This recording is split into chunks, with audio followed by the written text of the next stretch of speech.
So it took him a few seasons, but it seems that the Josh Smith, Greg Monroe, bogged down Detroit Pistons are officially no more. Stan Van Gundy has them going in the right direction. They won 44 games last season, swept by the Cavaliers in round one, but Detroit is definitely making a lot of progress here, and I want to see how good can the Pistons be going into this season. I mean, if we look at their roster now, the foundation is really Reggie Jackson and Andre Drummond. Reggie Jackson has really improved, able to play the pick and roll very well. He averaged about 19 and 6 last season for them. He's pretty respectable from three as well as the free throw line, and Reggie Jackson is able to beat guys off the dribble, so I like Reggie Jackson. I think he's fine as your point guard.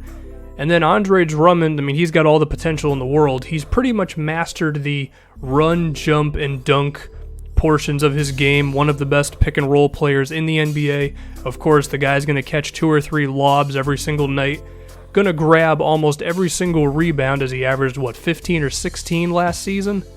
Very good inside. The question with Drummond is, can he take the next step defensively and become sort of like a DeAndre Jordan or Rudy Gobert-esque defensive center? Because he's not bad right now, but he definitely has room for improvement.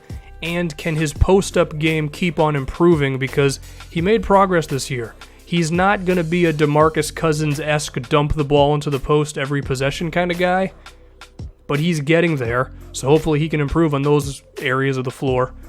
And then, as much as I like those guys, what's really interesting about the Pistons is their versatility, because they're probably going to roll with Kentavious Caldwell-Pope at the 2, who is a very good defensive player, who can switch and defend multiple positions, very athletic, although he has struggled with his three-point shot. He only shot 30% last year, so it's going to be a question how much spacing he can provide for them.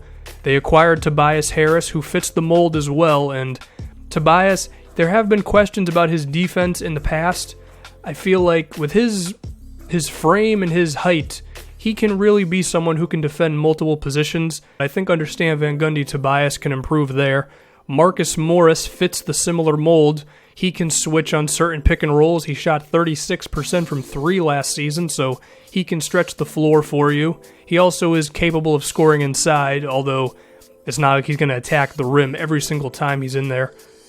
So I really like the potential of Pope, Tobias Harris, and Marcus Morris to be able to grow into something under Stan Van Gundy, where they can switch on several pick and rolls and be kind of like a Golden State Warriors-esque defensive scheme, because they have those type of abilities. I mean, Marcus Morris and Kentavious Caldwell-Pope are already there defensively.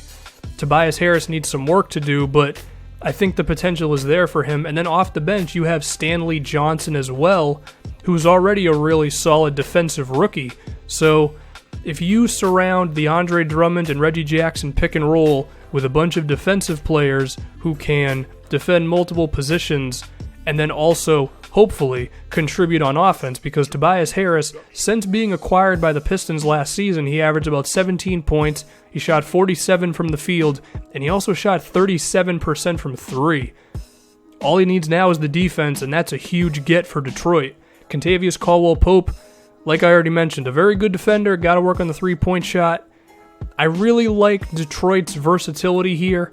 It seems like they're really committing to a small ball 4 style, but given that Andre Drummond is God mode when it comes to rebounding, I think it can work fine. So I really am intrigued by the direction Detroit is going, and I do think Stan Van Gundy is one of the best head coaches in the NBA. If we look at them against some of the other teams in the East, I like their potential against a team like Indiana, because I think they could throw multiple defenders at Paul George. And then also, I think Drummond can really feast on a lot of the front courts in the NBA. I mean, he's going to grab every single rebound against Boston. I think Indiana could have a tough time as well rebounding against Drummond.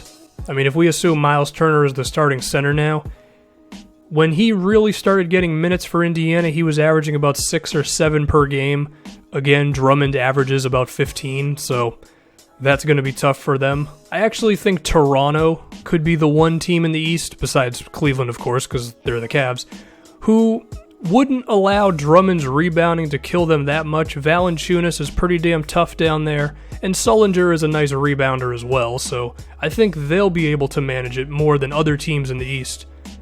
And I guess one counter argument to that could be, yeah, but the Celtics and the Pacers, for example, they can put shooting bigs on the floor that can counter Andre Drummond, because, I mean, Horford can shoot, and Kelly Olynyk can shoot, Jerebko can shoot, and then if we look at Indiana, I mean, Miles Turner's a good shooter as well. That is true, and that works against bad coaches.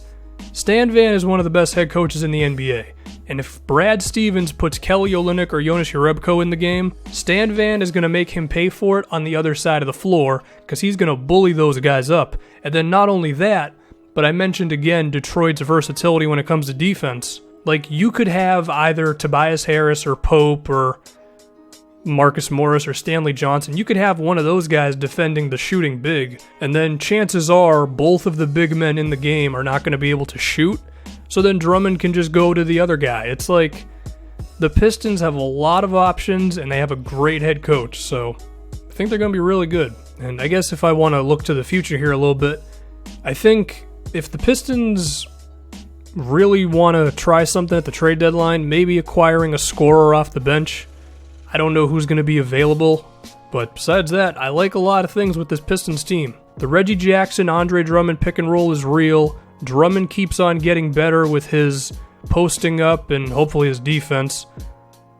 And then they have the potential of being a team that could switch on a lot of stuff. Now the question there is, of course, can Pope as well as Stanley Johnson really be outside shooters for them? Stan Van Gundy is one of the best coaches in the NBA. I'm really confident that they're going to get like the 4th seed in the Eastern Conference. And I think they have potential, barring an injury from another team, or maybe someone exceeds expectations or disappoints somewhere else. I could see them bumping up to even number 3. But I really like the number 4 slot for the Detroit Pistons right now, and I think the Andre Drummond factor, depending on who they get matched up with in the playoffs, is really going to be a problem for a lot of Eastern Conference teams, because the guy's freaking Zeus when it comes to rebounds. So that's going to do it. I really like the Detroit Pistons. I like a lot of things going on with them.